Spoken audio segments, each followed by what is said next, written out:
हाँ, रेडी हो? यस। देखो आज का जो टॉपिक है नरेशन है। नरेशन का मतलब होता है कथन। स्पीकर यानी वक्ता अपनी बातों को दो तरह से कह सकता है, किसी से डायरेक्ट कहना और किसी से कहवाना इनडायरेक्ट होता है। मतलब ये हुआ कि नरेशन कितने प्रकार के होते हैं जी? एक होता है डायरेक्ट स्पीच ही बोलते हैं, क्या बोलते हैं जी? डायरेक्ट स्पीच और इनडायरेक्ट स्पीच।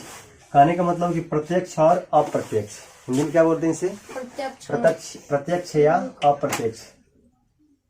अब इसका हम ये अगर नरेशन आप पढ़ रहे हो, देखो पहली बात कि ये हाई स्कूल में और इंटर में सबसे ज्यादा इंटर में आता है, लेकिन स्टार्ट हो जाता है 8 से ही, और बोर्ड पेपर में यहाँ से क्वेश्चन अवश्य ही पूछता है। दूसरी चीज कि जितनी भी कॉम्पिटिटिव एग्जाम्स होते हैं, चाहे यूपीएससी हो गया, चाहे एनटीसीपी हो गया, वट एसएससी हो गया, सबसे ज्यादा यहाँ से 27% क्वेश्चन पूछा जाता है। कितना जी? 27% सबसे ज्यादा। और एक चीज और है कि ये स्पीकिंग में सबसे ज्यादा हेल्प करता है। जैसे आई सेड, मैंने कहा गो देयर, वहां जाओ, है ना। तो ये स्पीकिंग के लिए भी कई तरह से फायदा। अगर आप केवल पास आउट करने के लिए पढ़ रहे हो, सिलेबस पूरा करने के लिए पढ़ रहे हो, तब फिर आप गलत हो। इसका बहुत बड़ा कार्य है हमारे डेली लाइफ में, है ना। यस। तो अब हम चलते स्टार्ट करते हैं इसका। देखो मैं 1 बाय 1 करके और डीप एंड डिटेल में बताऊंगा, क्योंकि एक वीडियो में तो समाप्त होगा नहीं। मैं कोशिश करूंगा कि कुल बेसिक चीजें होती, पहले बेसिक क्लियर हो जाएगा, वो तो अपने आप आ जाएगा। तो और 5 सेंटेंस का मतलब नरेशन बनता है, जैसे कि असरेटिव, इंट्रोगेटिव, इम्परेटिव और ऑप्टेटिव और एक्सक्लामेटिव। वैसे तो ऑप्टेटिव को हटा ही दिया गया, लेकिन फिर भी मैं बताऊंगा। तो सबसे पहले आज कवर कर दूं कि असरेटिव हो जाए, कुछ नियम्स हो जाए, है ना। बाद में इंट्रोगेटिव को पढ़ाया जाएगा, क्योंकि इंट्रोगेटिव से ही ज़्यादा करके आते हैं, असरेटिव से ही ज़्यादा करके आते हैं। तो देखिए सबका नियम, पहले नियम जान लोगे ना बेटा, सारा चीज़ क्लियर हो जाएगा। सबसे पहले सब कोई पढ़ाता तो नियम बताता नहीं है, और नियम कभी कभी ये आता है केवल वैसे ही लिख देगा और कहेगा कि पंचुएशन करो। हाई स्कूल में तो कई बार ऐसे दिया है। तो क्या करेंगे हम इसको, देखो अगर ध्यान से पढ़ोगे सारा चीज क्लियर हो जाएगा। मैंने बताया ना कि नरेशन 2 प्रकार का होता है, कथन एक डायरेक्ट और इनडायरेक्ट, यानी कि वक्ता आप स्पीकर अपनी बातों को 2 तरह से कहता है, ठीक है। जैसे मान लीजिए कि इसने कहा कि जाकर कहा कि भैया देखो, जाकर उसे कह देना कि मैं तुमको मारूंगा। ये जाकर के राजू कह दिया कि देखो भैया कह रहा है कि मैं तुम्हें मारूंगा, तो इसको लगा यहाँ मिसअंडरस्टैंडिंग है, इसको लगा ये कह रहा है कि मैं तुम्हें मारूंगा, हालांकि तो कहा था रजुआ ने कहा था मैं तुम्हें मारूंगा। तो डायरेक्ट नहीं कहा करके, नहीं ये डायरेक्ट कहा था मैं तुम्हें मारूंगा, और जाकर इससे खवा दिया। कभी कभी ये अंतर होता है कि ये डायरेक्ट ना कह कर, क्या कह जी, कि डायरेक्ट ना कह करके किसी से कहता है कि जाकर कह दो कि मैं उसको मारूंगा। ये जाकर डायरेक्ट कहता है कि मैं तुम्हें मारूंगा। देखो समझने में अंतर हो जाता है, मिसअंडरस्टैंडिंग हो जाती है, लगता है कि ये कह रहे कि मैं तुम्हें मारूंगा, हालांकि कहा तो ये था, ठीक है। और चेंजिंग किसमें होता है जी? ये इसमें चेंजिंग होता है। किसमें चेंजिंग होता है? इन दोनों में, सेकेंड और थर्ड में। कहाँ से आ रही है? इनमें सीपीयू का चेंजिंग होता है। किसका चेंजिंग होता है जी? सीपीयू को। सी से क्या होता है? कंजक्शन। क्या होता है जी?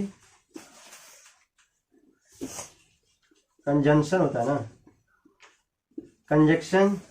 और ये पर्सन, और ये होता है वर्ड। क्या होता है जी? Other word.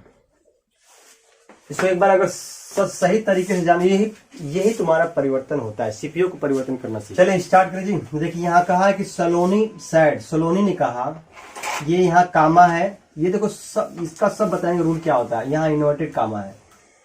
I am going to school, ये डायरेक्ट है, और inverted comma close full stop. और यहाँ इनडायरेक्ट है। सलोनी सैड, डायरेक्ट कंजक्शन का यूज हुआ है।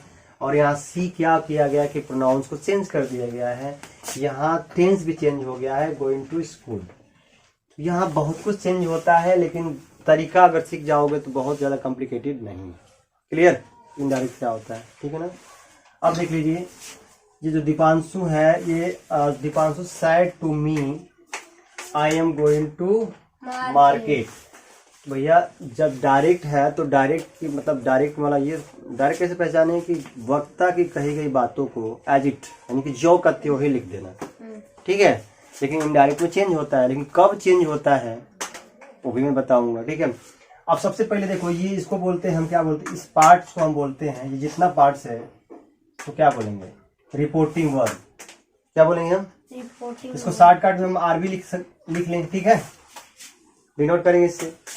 और ये होता है रिपोर्टेड स्पीच या पार्ट्स भी बोल सकते हैं, इसको आरएस लिख लेते हैं, ठीक है, समझा गया ना। तो इस तरह से हो गया। देखो इसमें दो चीज होता है, यहाँ भी सब्जेक्ट है दीपांशु, और यहाँ वर्ब है सैड, और यहाँ ऑब्जेक्ट है, समझ गया, समझा गया जी। इसमें भी सब्जेक्ट है, और इसमें भी वर्ब है, और इसमें भी ऑब्जेक्ट है।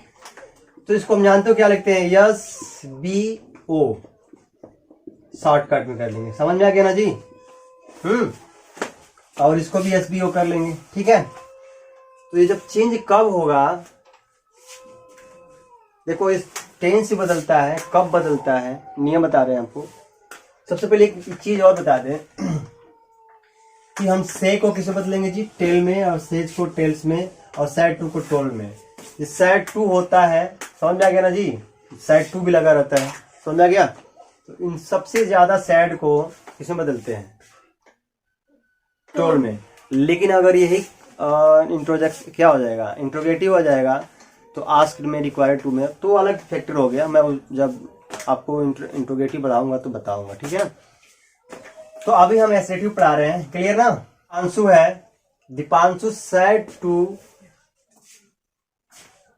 To me I am going to market. एक बात जान लो बेटा, इसमें बेटा मैं एक बेटा का सूत्र बता रहा हूँ, समझ गए बेटा, जिसका नाम है सन, SON। ऐसे काउंट कर लो, ये होता है फर्स्ट पर्सन, ये होता है सेकेंड पर्सन, और ये होता है थर्ड पर्सन। ये पर्सन है, क्या है, मैंने बताया था ना, क्या चेंज होता है, पर्सन चेंज होता है, सीपीओ बताया था। ये फर्स्ट पर्सन, और ये सेकेंड पर्सन, ये थर्ड पर्सन। ये क्या होता है जी, इसे क्या बोलते हैं सन में, ये होता है सब्जेक्ट, और ये होता है ऑब्जेक्ट, और ये होता है नो चेंज। इसमें क्या होता है जी, नो चेंज, नहीं है, चेंजिंग नहीं होता है, ठीक है ना। और आप सेकंड जानते ही हो, इतना बात जान लो, आप समझ में आ जाएगा, ठीक है। दूसरी चीज ये होता है कि ये सैड टोल्ड में कब बदलेगा, जब यहाँ ऑब्जेक्ट होगा। अगर ऑब्जेक्ट नहीं होगा तो सैड को एज इट वैसे लिखेंगे। ये नियम जानो पहले, ठीक है। पहली चीज कि जो डायरेक्ट में जो होता है, डायरेक्ट को हम इन्वर्टेड कामा के अंदर रखते हैं, कामा इन्वर्टेड कामा के अंदर। इनडायरेक्ट में कामा और इन्वर्टेड कामा को हटा करके डैट का प्रयोग, कनेक्शन का प्रयोग करते हैं, ठीक है, ये नियम है। दूसरी चीज कि कामा भी हट जाता है और इन्वर्टेड कामा भी हट जाता है। यहाँ डैट लगता है। नेक्स्ट थिंग की ये जो साइन होता है, इसमें कैपिटल लिखते हैं, क्या लिखते हैं जी, कैपिटल से लिखेंगे। आई को इसमें भी कैपिटल लिखेंगे, और इनडायरेक्ट में कैपिटल लिखेंगे, और प्रॉपर नाम को, बाकी नाम को, और नहीं तो जितने भी आते हैं सबको छोटा में लिखेंगे। इसको ये चीज थोड़ा सा अगर मिस्टेक होता है तो काट देते, बहुत अच्छे से बनाए हो, लेकिन ये बड़ा छोटा अगर नहीं लिखे तभी कट जाएगा, समझ में आ गया। और टेंस देखो, टेंस किसे बदलता है, अगर प्रेजेंट इंडिफिनिट हो तो पास्ट इंडिफिनिट में, प्रेजेंट कंटिन्यूस हो तो पास्ट कंटिन्यूस में, कैन हो तो कुड में है तो क्या माइट में। लेकिन माइट अगर हो ऑलरेडी होगा तो माइट का चेंज नहीं होगा। ये हम वो टाइम नहीं वेस्ट करेंगे, हम आपको क्या करते हैं, लिस्ट डाल देंगे, ठीक है, समझ आ गया। अब इसको कैसे बदलेंगे, समझ में आ गया ना जी, कि फर्स्ट पर्सन देखो ये क्या है, दीपांशु, आप बनाएंगे दीपांशु, ये तो डायरेक्ट हो गया, क्या हुआ, ये डायरेक्ट हो गया, हम डायरेक्ट को डी से डिनोट कर देंगे, ठीक है, शॉर्टली चलेंगे। दीपांशु अब सैड, देखो यहाँ क्या है, ये बदलेगा, क्योंकि यहाँ क्या है बेटा, अब ऑब्जेक्ट है, तो सैड किसमें बदल जाएगा, टोल्ड।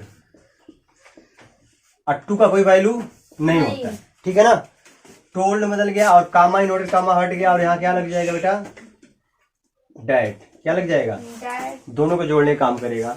और आई कौन सा पर्सन है बेटा? सब्जेक्ट। फर्स्ट पर्सन है ना आई। किसके अनुसार बदलेगा? सब्जेक्ट। सब्जेक्ट क्या है? सीधे इसके अनुसार बदलेगा, दीपांशु के अनुसार। तो आई क्या हो जाएगा जी? ही हो जाएगा। समझ में आ गया? और एक स्मॉल हो जाएगा। क्या हो जाएगा? मैंने कहा था कि सारे स्मॉल हो जाते हैं केवल आई और प्रॉपर नाउन को छोड़कर। ये ध्यान देना। अब ये कौन सा टेंस है? ये अब इनडायरेक्ट प्रेजेंट। अरे टेंस देखो यहाँ पे अलग, ये देखो ये अलग टेंस हो गया, अलग टेंस हो गया। I am going to market, जो प्रेजेंट कंटिन्यूस पास्ट कंटिन्यूस बदलेगा। सिंपल सी बात है। तो he was going to market. Going to market. Market. समझ आ गया? लेकिन ये कब बदलता है? ये तो बदलने का नियम हो गया। लेकिन देखो अगर ये पास्ट में होगा, किस टेंस में? जो अगर ये रिपोर्टिंग आरबी किस में होगा जी? अगर आरबी अगर पास्ट टेंस में होगा तभी ये बदलेगा, अदरवाइज नहीं बदलेगा। और उसमें भी जो यूनिवर्सल ट्रूथ हो या हैबिचुअल हो, हैबिट हो, वो भी नहीं बदलता है। तो आप बताएंगे। तो ये पास्ट टेंस में देखो सैड। अब हम पहले जान लेंगे कि कौन कौन से नहीं बदलता है। पहले जो प्रेजेंट टेंस में हो या फ्यूचर टेंस में हो तो उसमें नहीं बदलता है। मैं 2 एग्जांपल देता हूँ। ठीक है? पास्ट टेंस में होगा तभी ये, अगर आरबी पास्ट टेंस में होगा तभी आरएस में चेंजिंग होगा। तो मैंने आरएस आरबी बता दिया। तो ये प्रेजेंट में किसमें है जी? ये प्रेजेंट में किसमें है? तो इसमें चेंजिंग नहीं होगी। सीधे से क्या लिखेंगे? राम सेज। बस यहाँ डैट लगा दिया जाए। क्या चेंजिंग होगा जी? डैट। बस यहाँ डैट और कामा इन्वर्टेड कामा हट जाएगा, लेकिन टेंस में कोई चेंजिंग नहीं होगी। क्या लिख लो, नोट लिख लो। नोट में क्या लिखो? केवल क्या करोगे जी? कामा हटेगा। कामा और इन्वर्टेड। इन्वर्टेड कामा नहीं होता, ऐसे भी कर लो इसको इन्वर्टेड कामा को। ठीक है? यही। और कंजक्शन डैट का प्रयोग करेंगे। ठीक है? अब क्या करेंगे? डैट कार्तिक सेम लिख देंगे। यहाँ पे कोई चेंजिंग नहीं। Kartik has gone to Delhi. क्यों कार्तिक बड़ा नहीं? क्योंकि ये क्या है? नाम है ना? समझा गया ना? अब यहाँ क्या होगा जी? ये किसमें है? ये किसमें है जी? ये फ्यूचर में। किसमें है? फ्यूचर टेंस में। मैंने ऑलरेडी बता दिया कि अगर आरएस अगर आरबी प्रेजेंट में हो या फ्यूचर में हो तब हम आरएस में कोई चेंजिंग नहीं करेंगे। ठीक है? यहाँ क्या होगा? बस सलोनी विल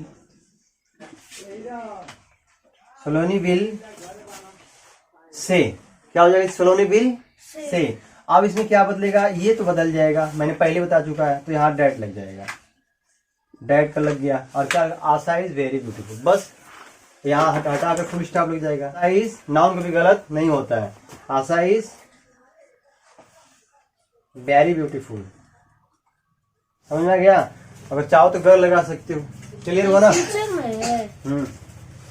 ये सुनो, ये तुम्हारा डायरेक्ट और ये क्या है? इनडायरेक्ट। और ये भी डायरेक्ट और तुम्हारा क्या है? इनडायरेक्ट। क्लियर हो रहा है ना? डायरेक्ट से इनडायरेक्ट बदलते हैं। लेकिन एक चीज और होता है। यहाँ क्या हुआ है? अब एक बात देख लो, ये क्या है जी? ये राम है सैड। लेकिन यहाँ राम क्या लिखेंगे? इनडायरेक्ट तो राम, यहाँ सैड को सैड लिखेंगे। ये पास में है फिर भी नहीं बदलेगा क्योंकि ऑब्जेक्ट नहीं। समझा रहे ना? ये क्या करेंगे? यहाँ डैट लगा देंगे। और ही तो ही में रहता है, यहाँ बस कैपिटल कर लेंगे ही हैड, क्योंकि ये भी नहीं बदलता है पास्ट में हो तो। He had gone to Agra. अभी मैं बस केवल वो स्ट्रक्चर बता रहा हूँ, बस सीक्वेंस बताऊंगा कौन किसका टेंस है। ठीक है ना? पहला चीज ये होता है कि अगर यहाँ अगर लिख दिया जाए अरे Rani said to me you can play, तो यहाँ तो आप सीधी सी बात है कि इनडायरेक्ट बनाएंगे तो क्या होगा? परिवर्तन होगा। सैड को हम किसमें बदल देंगे? टोल्ड में। क्योंकि क्या है यहाँ? मी आ गया ऑब्जेक्शन और मी और ये क्या होता है, हट जाता है, और यहाँ डॉट लगा देंगे। और ये कौन सा पर्सन है, ये सेकंड पर्सन। Second person. किसके अनुसार बदलेगा, ऑब्जेक्ट के अनुसार बदलेगा। ठीक है, तो यहाँ क्या हो जाएगा, मी की जगह क्या आई हो जाएगा, यू की जगह क्या हो जाएगा जी, आई। और आई यहाँ कैपिटल होगा, क्योंकि मैं बताया कि आई और प्रॉपर नाउन कैपिटल होता है। और यहाँ कैन क्या हो जाएगा, कुड हो जाएगा, कुड प्ले। समझ आ गया। मैं आपको अभी टेंस का लिस्ट भेजता हूँ, कौन किस्म बदलता है, कैन किस्म बदलता है डायरेक्ट से इनडायरेक्ट बनाते समय। ठीक है, समझ आ गया ना। या मैं एक लिख करके पर्ची में आराम से भेज दूंगा, लिख लेना। ठीक है, इतनी बार समझ में आ रही है ना कि कब कौन बदलता है, क्लियर हो रहा है। चलो अब ये टेंस किस में है, ये पास्ट में है, तो इसमें बदलाव होगा। तो बदलाव होगा तो ये किस टेंस में है, प्रेजेंट में है। किस में है जी, तो प्रेजेंट किस में बदलता है, पास्ट में। पास्ट। प्रेजेंट इंडेफिनिट है, क्या है जी, इंडेफिनिट है, ये किस में बदलेगा, पास्ट इन डिफिनिट में। हाँ, इंडेफिनिट बदल जाएगा। तो क्या करेंगे हम, बस यही तो है। तो क्या करेंगे हम जी, दीपांशु सैड को सैड ही रहेगा, क्योंकि भाई यहाँ कोई ऑब्जेक्ट नहीं है। कामा को इन्होंने कामा घटाया क्योंकि डैट लगाएंगे, समझा रहे। और सोलोनी टेल से लाई, तो क्या हो जाएगा, सोलोनी टोल्ड हो जाएगा। क्या हो जाएगा, टोल्ड हो जाएगा, क्योंकि सैड का सेकेंड फॉर्म क्या होता है, टोल्ड। टोल्ड ए लाई, बस यही तो करना था। प्रेजेंट समझ गए। अगर ये कंटिन्यूस में होता तो किसमें बदलता जी, कंटिन्यूस में बदलता, समझा गया। अगर पास्ट में होता तो किसमें बदलता। इसके लिए बस इतना ही है, क्योंकि बहुत बड़ा हो जाएगा। फिर हम नेक्स्ट इसकी पूरी सीरीज में बनाऊंगा 1 to 1 करके, ठीक है ना। और मुझे लगता है पूरे डीप एंड ईगो किस में बदलेंगे जी, B4 में। तो ये भी हम लिस्ट आपको देते इसी में, क्योंकि आगे चल के बताने में दिक्कत ना होगी, है ना। तो ये एक चीज, ये तो सीरीज लंबा है और ज्यादा कॉम्प्लिकेटेड हो जाएगा, ज्यादा बता देते। इसके लिए आज इतना ही काफी है, फिर अगले टर्म में बताया जाएगा। ओके।